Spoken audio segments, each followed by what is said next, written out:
Hey everybody, just Henry here. It is about 2 o'clock in the morning and we're still dealing with Milton. Not much rain really.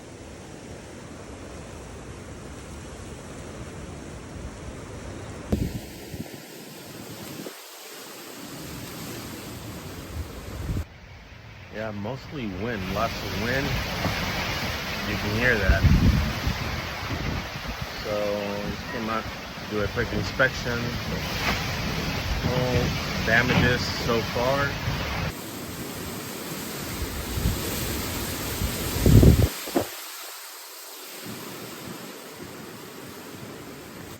So far, no damages, thank God.